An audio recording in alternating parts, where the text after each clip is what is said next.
அட்டகாசமான சுவையில் piece paneer masala recipe தாங்க நம்ம இன்றைக்கி பார்க்க போகிறோம்.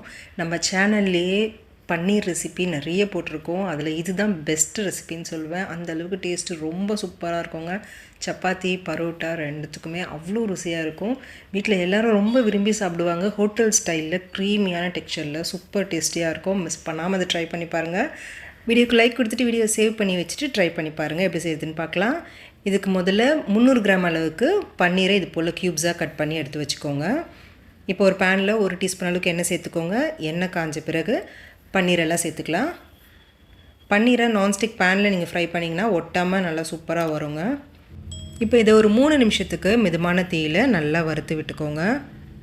லைட் கோல்டன் ப்ரௌன் கலரில் இது போல் நல்லா வறுத்து விட்டுக்கோங்க. இப்போ இது தனியாக எடுத்து வச்சுக்கலாம். கடாயில் 1 டீஸ்பூன் அளவுக்கு எண்ணெய் சேர்த்துக்கோங்க. எண்ணெய் காஞ்ச பிறகு 2 பெரிய சைஸ் வெங்காயத்தை இது போல் நீளமாக நறுக்கிட்டு சேர்த்துக்கோங்க. இது கூட 2 பச்சை மிளகாயை சேர்த்துக்கோங்க. இப்போ மிதமான தீயில் வச்சு வெங்காயத்தை நல்லா வதக்கி விட்டுக்கோங்க. வெங்காயம் நல்லா கண்ணாடி பதத்துக்கு வதங்கி வரணுங்க. அந்தளவுக்கு நல்லா வதக்கி விட்டுக்கோங்க. பாருங்கள், இந்த அளவுக்கு வதங்கி வந்த பிறகு இப்போ இது கூட 1 டீஸ்பூன் அளவுக்கு இஞ்சி பூண்டு விழுது சேர்த்துக்கோங்க. சேர்த்துட்டு ஒரு நிமிஷத்துக்கு மட்டும் இதை வதக்கி விட்டிங்கனாலே போதும். நீங்கள் இஞ்சி பூண்டு விழுது இல்லாமல் இஞ்சியும் பூண்டையும் சேர்க்குறதா இருந்தால் வெங்காயம் சேர்க்கும் போதே நீங்கள் சேர்த்துக்கோங்க. இப்போ இது 1 நிமிஷத்துக்கு வதக்கி விட்டுட்டு இப்போ இது நல்லா ஆற வச்சுட்டு மிக்ஸர் ஜாருக்கு மாற்றிக்கோங்க. இப்போ இது நல்லா பேஸ்ட்டாக அரைச்சி எடுத்துக்கோங்க. தண்ணி எதுவும் சேர்க்க வேண்டாம். இது போல் அரைச்சி தனியாக எடுத்து வச்சுக்கோங்க. இப்போ கடாயில் ஒரு 3 டேபிள் ஸ்பூன் அளவுக்கு எண்ணெய் சேர்த்துக்கோங்க. எண்ணெய் காஞ்சதும் 2 துண்டு பட்டை, 2 ஏலக்காய், 4-5 கிராம்பு, கொஞ்சமாக கல்பாசி கண்டிப்பாக சேர்த்துக்கோங்க.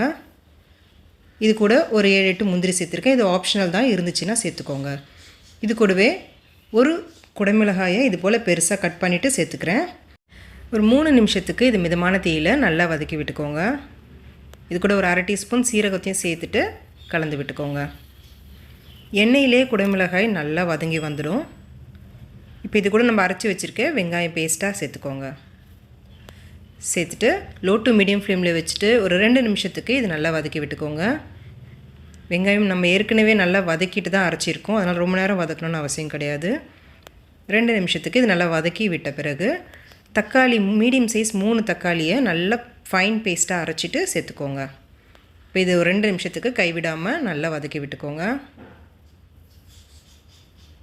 இப்போ அடுத்ததாக தேவையான மசாலா ஐட்டம்ஸ் எல்லாத்தையும் சேர்த்துக்கலாம். 1 டீஸ்பூன் உப்பு சேர்த்துக்கோங்க. 1/2 டீஸ்பூன் மஞ்சள் தூள், 1/2 டீஸ்பூன் மல்லித்தூள், 1 teaspoon Kashmiri red chilli powder சேர்த்துருக்கேங்க. கலர் சூப்பராக கொடுக்கும். காரமும் மீடியமாக இருக்கும். நீங்கள் வெறும் மிளகாய் தூள் சேர்க்கறதா இருந்தால் 1/2 டீஸ்பூன் மட்டும் சேர்த்துக்கோங்க. அடுத்து 1 டீஸ்பூன் சீரகத்தூள், 1/2 டீஸ்பூன் கரம் மசாலா சேர்த்துட்டு லோ ஃப்ளேமில் வச்சு இது நல்லா ஒரு 2 நிமிஷத்துக்கு கைவிடாமல் கலந்து விட்டுக்கோங்க. கலந்து விட்டுட்டு இப்போ தண்ணி சேர்த்துக்கலாம். ஒரு 250 ml அளவுக்கு தண்ணி சேர்த்துக்கோங்க. சேர்த்துட்டு இப்போ இது நல்லா கலந்து விட்டுக்கோங்க. நல்லா க்ரீமியான பதத்துக்கு இந்த பன்னீர் கிரேவி வேணும்னா உங்களுக்கு 250 ml அளவுக்கு தண்ணி சேர்த்திங்கன்னா சரியாக இருக்கும். இப்போ இது கூட ஒரு 100 கிராம் அளவுக்கு ஃப்ரெஷ்ஷான பட்டாணி சேர்த்துக்கிறேன். சேர்த்துட்டு இது நல்லா கலந்து விட்டுக்கோங்க. கலந்து விட்டுட்டு மூடி வச்சுடுங்க. மிதமான தீயில் 8லேருந்து 10 நிமிஷம் இது நல்லா வேகட்டும். இப்போ ஒரு 8 நிமிஷம் ஆகிடுச்சு. இப்போ இது கூட நம்ம வறுத்து வச்சுருக்க பன்னீரை சேர்த்துக்கோங்க. இது கூட 1 டீஸ்பூன் கசூரி மேத்தி சேர்த்துக்கலாம். அடுத்து 1 டீஸ்பூன் பட்டர் சேர்த்துருக்கேங்க. உங்கள்கிட்ட பட்டர் இருந்துச்சுன்னா சேர்த்துக்கலாம். இல்லைனா 1 டீஸ்பூன் நீங்கள் நெய் கூட சேர்த்து மிக்ஸ் பண்ணி விட்டுக்கோங்க. அடுத்து இது நல்ல க்ரீமியான டெக்ஸ்சராக வர்றதுக்காக 3 டேபிள் ஸ்பூன் அளவுக்கு ஃப்ரெஷ்ஷான க்ரீம் சேர்த்துருக்கேன். ஃப்ரெஷ் க்ரீம் சேர்த்திங்கன்னா ஹோட்டல் ஸ்டைலில் நல்ல க்ரீமியான டெக்ஸ்சரில் நம்மளுக்கு இந்த பன்னீர் கிரேவி கிடைக்கும்.